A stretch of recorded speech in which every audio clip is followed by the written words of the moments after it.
आप देख रहे हैं न्यूज नाउ 24/7। ताज़ा खबरों के लिए हमारे साथ बने रहें।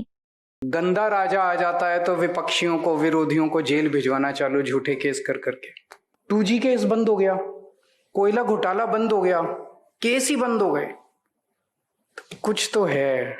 तो जनता बेवकूफ नहीं है, जनता सब समझती है। जनता में चर्चा चल रही है कि कांग्रेस और इनके बीच में गठबंधन है, कांग्रेस और बीजेपी के बीच में गठबंधन। आज 6 महीने में इन्होंने ऐसा हाल कर दिया दिल्ली के अंदर, ऐसा हाल कर दिया दिल्ली में। शायद भगवान यही दिखाना चाह रहा था कि आम आदमी पार्टी वाले कितने अच्छे थे।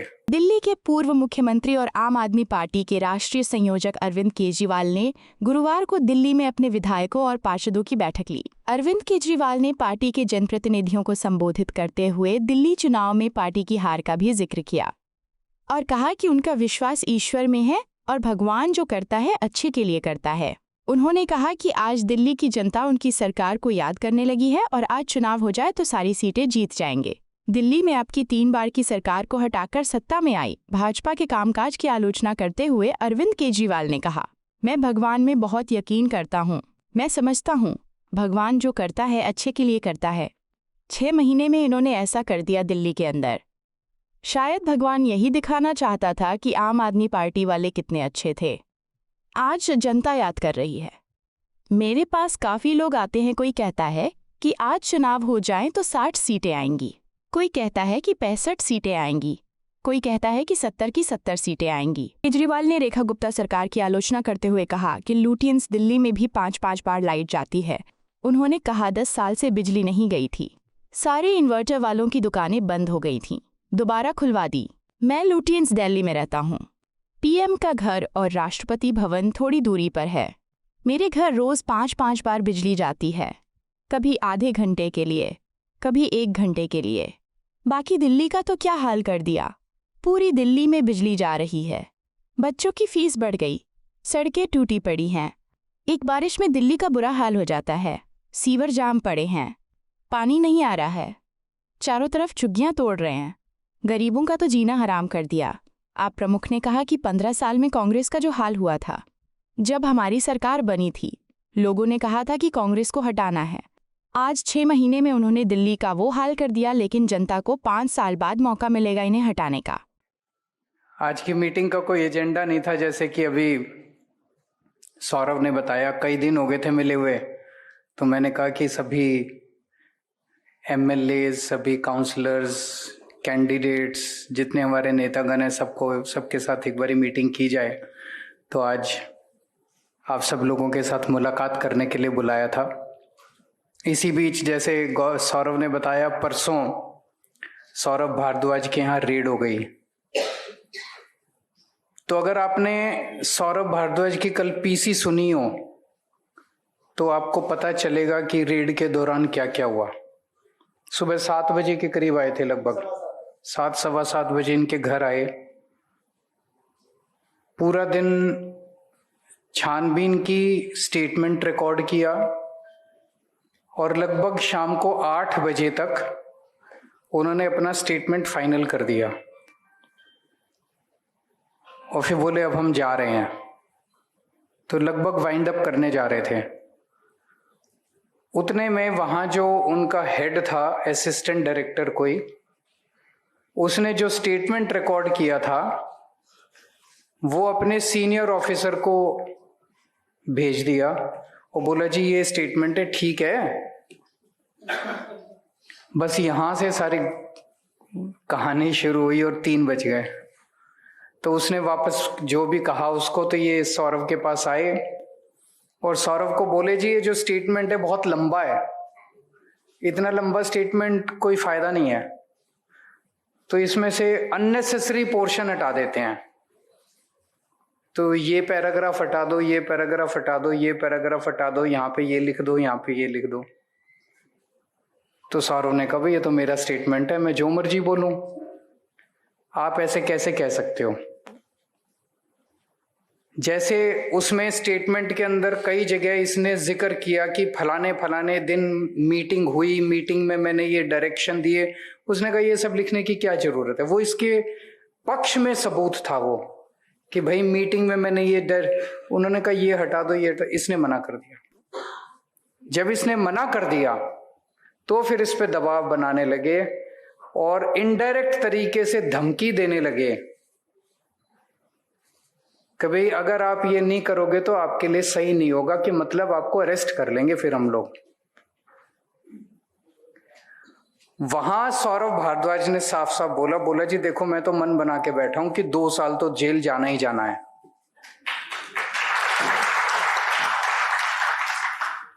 जब से अरविंद जी, मनीष जी, सत्येंद्र जैन जी, संजय सिंह जी, विजय नायर जी सब लोग जेल होके आए हैं, तब से बोला मेरे को भी क्लियर हो गया भाई 2 साल तो जेल जाना ही जाना है। कब जाएंगे ये नहीं पता, और ये भी उम्मीद है कि 2 साल में सिंघवी साहब बेल करा देंगे।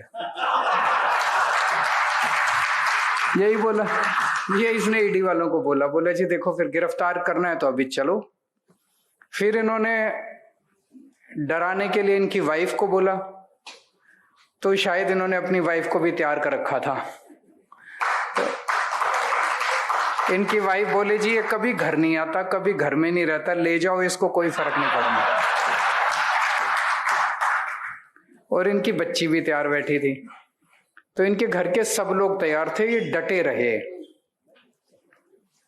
ये पूरी कहानी सुनाने का मतलब मेरा ये है कि राजनीति के अंदर जब से मानव इतिहास लिखा गया है, जब से इंसान पैदा हुआ है, तब से जहां जहां जब जब राजनीति हुई तब तब इस तरह की, जिस पुराने जमाने में एक दूसरे को मार दिया करते थे, अब ये जेल भिजवा देते हैं। जब ज्यादा गंदा राजा आ जाता है तो विपक्षियों को, विरोधियों को जेल भिजवाना चालू, झूठे केस कर करके। मेरे पास कई लोग आते हैं जी सेटिंग कर लो इनसे, कॉम्प्रोमाइज कर लो। कॉम्प्रोमाइज की राजनीति चलती नहीं है। आपको ये लगे कि पीठ पीछे बंद कमरे में कोई कॉम्प्रोमाइज हो जाएगा और जनता को पता नहीं चलेगा, ऐसा होता नहीं है। सब पता चलता है जनता को, जनता बेवकूफ थोड़ी। आज चारों तरफ चर्चा रहती है, कोई कहता है जी मायावती जी ने कॉम्प्रोमाइज कर रखा है, कोई कहता है जी ओवैसी ने कॉम्प्रोमाइज, अरे सबसे ज्यादा तो अब लोग कहने लगे हैं कांग्रेस ने कॉम्प्रोमाइज कर रखा है। अभी गोवा के अंदर हमारी टीम बता रही थी, गोवा में मैं बात कर रहा था, गोवा में जब हम लोगों के बीच में जा रहे हैं, लोग कह रहे हैं कि जी आपके 5 सबसे बड़े नेता जेल हो आए, बीजेपी ने आपके 5 सबसे बड़े नेताओं को जेल भेज दिया, ऐसा क्यों है कि कांग्रेस का एक भी नेता जेल नहीं गया? भाई ये इतना शोर मचा रहे हैं, नेशनल हेराल्ड हो गया, नेशनल हेराल्ड हो गया, नेशनल हेराल्ड हो गया। मेरे को नहीं पता क्या है नेशनल हेराल्ड, मैंने इंटरनेट पे जाके पढ़ा क्या है नेशनल हेराल्ड। सुनने में तो काफी खतरनाक लगता है, जो उसके फैक्ट्स हैं उससे तो लगता है कि ओपन एंड शट केस है। हमारे को बिल्कुल फर्जी केस बना के, कंप्लीटली फर्जी केस बना के हमारे को इन्होंने जेल भेज दिया। उनमें से कोई, गांधी परिवार से कोई जेल नहीं गया अभी तक। मेरे को वो भी सुब्रमण्यम स्वामी का इंटरव्यू पढ़ रहा था मैं, उस इंटरव्यू में पता नहीं वो कौन सा केस कह रहा था, एक केस का जिक्र कर रहा था कि मैंने कोर्ट में केस किया, फिर उसकी वजह से राहुल गांधी जी जेल चले जाते, लेकिन मेरे को मोदी जी का फोन आ गया कि जेल नहीं जाने देना इनको। बोला फिर मैं मोदी जी के फोन के बाद पीछे हट गया, मैंने कहा नहीं। तो 2014 के चुनाव में मेरे को याद है, ये हरियाणा के अंदर जितने लैंड स्कैम हुए थे उसमें रॉबर्ट वाड्रा, इनका सबका नाम आता था। उस टाइम कितना शोर, दामाद जी, पूरा 2014 का चुनाव ये दामाद जी के नाम से जीते थे। जीजा जी के नाम से जीते। अब कोई वही नहीं है। 2G केस बंद हो गया, कोयला घोटाला बंद हो गया, केस ही बंद हो गए। तो कुछ तो है। तो जनता बेवकूफ नहीं है, जनता सब समझती है। जनता में चर्चा चल रही है कि कांग्रेस और इनके बीच में गठबंधन है, कांग्रेस और बीजेपी के बीच में गठबंधन। हम लोग गठबंधन करने नहीं आए थे, हम लोग देश के लिए आए थे और देश के लिए लड़ते रहेंगे। कभी कॉम्प्रोमाइज की राजनीति मत करना, देश की राजनीति करना। देश के लिए अगर कभी कॉम्प्रोमाइज करना पड़ा, हमारा सर कटा देंगे, कॉम्प्रोमाइज कर लेंगे, लेकिन अपने सत्ता के लिए, पार्टी के लिए, अपने लिए, परिवार के लिए कॉम्प्रोमाइज नहीं करेंगे। वहां किसी किस्म का कॉम्प्रोमाइज नहीं है। आज दिल्ली के अंदर पिछले 6 महीने से इनकी सरकार है। मैं भगवान में बड़ा यकीन रखता हूं और मैं समझता हूं भगवान जो करता है अच्छे के लिए करता है। आज 6 महीने में इन्होंने ऐसा हाल कर दिया दिल्ली के अंदर, ऐसा हाल कर दिया दिल्ली में। शायद भगवान यही दिखाना चाह रहा था कि आम आदमी पार्टी वाले कितने अच्छे थे। आज जनता याद कर रही है कि नहीं कर रही है? जनता याद कर रही है। मेरे पास अलग अलग लोग आते रहते हैं, काफी लोग आते हैं, मैं सबसे मिलता हूं। कोई कहता है जी आज चुनाव हो जाए तो 60 से ज्यादा सीट आएगी, कोई कहता है जी 65 से, कोई कहता है जी 70 की 70 सीट आएगी आज अगर चुनाव हो जाए तो। इन्होंने क्या नहीं मतलब बिजली 10 साल से बिजली नहीं गई थी कि एक भी इलाके में। सारे इन्वर्टर वालों की दुकानें खुश हो गई तो उन्होंने दोबारा दुकानें खुलवा दी सबकी। इतनी बिजली। मैं लुटियन दिल्ली में रहता हूं, जो कि बिल्कुल प्राइम एरिया है। प्रधानमंत्री का घर थोड़ी सी दूर, राष्ट्रपति भवन थोड़ी सी दूर। मेरे घर रोज 5-5 बार लाइट जाती है, कभी आधे घंटे के लिए, कभी 1 घंटे के लिए, कभी। बाकी दिल्ली का तो क्या हाल है। पूरी दिल्ली में बिजली जा रही है। बच्चों की फीस बढ़ गई, प्राइवेट स्कूल के अंदर इतनी बच्चों की फीस बढ़ गई, सड़कें टूटी पड़ी है। एक बारिश में पूरी दिल्ली का बुरा हाल हो जाता है। सीवर जाम पड़े हैं, जहां पानी भिजवाया था वहां पानी नहीं आ रहा। अब लोगों का बहुत बुरा हाल हो गया। झुग्गियां तोड़ रहे हैं, चारों तरफ झुग्गियां तोड़ रहे हैं। रेडी वालों को, गरीबों का तो जीना हराम कर दिया इन लोगों ने। तो दोस्तों, जो 15 साल में कांग्रेस का हाल हुआ था और जब हमारी सरकार बनी थी उस टाइम लोगों ने कहा था कांग्रेस को हटाना है। आज इन्होंने 6 महीने के अंदर दिल्ली का वो हाल कर दिया। लेकिन अब 5 साल बाद ही जनता को मौका मिलेगा इन लोगों को हटाने का। और पूरे देश का इन्होंने बुरा हाल कर दिया। अब तो ये ऑपरेशन सिंदूर के बाद और अब ये जो 50% टैरिफ लगाया, आज ही मैंने प्रेस कॉन्फ्रेंस की थी, पता नहीं आप में से कितने लोगों ने देखा।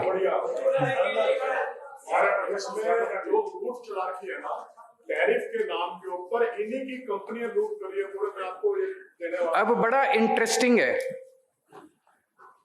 भाई, एक तरफ तो अमेरिका ने 50% टैरिफ लगा दिया हमारे ऊपर। उसकी वजह से हमारे देश में बहुत सारा जितना एक्सपोर्ट था वो सारा एक्सपोर्ट बंद हो गया। कंपनियां बंद हो जाएंगी, टेक्सटाइल की कंपनियां, ज्वेलरी की कंपनियां, जेम्स की कंपनियां, बहुत सारी कंपनियां बंद हो जाएंगी। लाखों लोग बेरोजगार हो जाएंगे। कनाडा पे टैरिफ लगाया, कनाडा ने क्या किया? ट्रंप ने 25% टैरिफ लगाया, कनाडा ने 50% लगा दिया। 5 दिन के अंदर ट्रंप को झुकना पड़ा, अपना टैरिफ वापस लेना पड़ा। यूरोपियन यूनियन के ऊपर ट्रंप ने टैरिफ लगाया, यूरोपियन यूनियन ने दुगना टैरिफ लगा दिया। ट्रंप को झुकना पड़ा, ट्रंप ने वापस ले लिया। उधर और भी कई देश हैं, जिन जिन छोटे छोटे देशों के ऊपर ट्रंप ने टैरिफ लगाए वो। हमारे देश में प्रधानमंत्री जी क्या कर रहे हैं? ट्रंप ने 50% टैरिफ लगाया, मोदी जी ने हमारा जितना था वो भी 0 कर दिया। जैसे कपास है, कपास यूएसए का किसान कपास अपनी इंडिया बेचना चाह रहा है, इंडिया में उसकी बिकती नहीं क्योंकि हमारा किसान, हमने 11% टैरिफ लगा रखा है। हमें भी ट्रंप ने 50% लगाया, हमें कपास के ऊपर 100% टैरिफ लगा देना चाहिए था। दिसंबर तक बढ़ा दिया, आज दिसंबर तक बढ़ा दिया। हमें 100%, मोदी जी ने जो 11% था वो भी 0 कर दिया।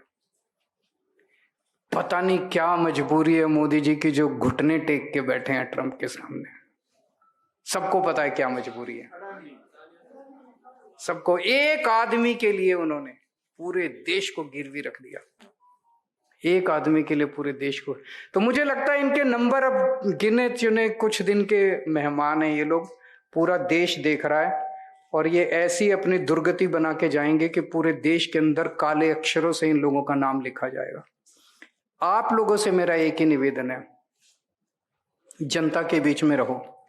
आने वाले समय में मेरे को पता चला ये बिजली की सब्सिडी भी खत्म करने जा रहे हैं। दिल्ली के अंदर जो फ्री बिजली मिल रही है ये इनको बहुत तकलीफ दे रही है। बिजली की सब्सिडी खत्म करने जा रहे हैं, फ्री बिजली बंद करने जा रहे हैं। जनता के बीच में रहो, जनता के सुख दुख में काम आओ, बस यही करते रहो। अभी भगवान ने आपको यही संदेश दिया है कि जब तक अगला चुनाव नहीं होता, अगले चुनाव में फिर आपको गवर्नेंस का मौका मिलेगा, तब तक जनता के बीच में रह के जनता के बीच में आप लोग काम करते रहें। आपको यह वीडियो पसंद आया हो तो इसे लाइक करें, हमारे चैनल को सब्सक्राइब करें।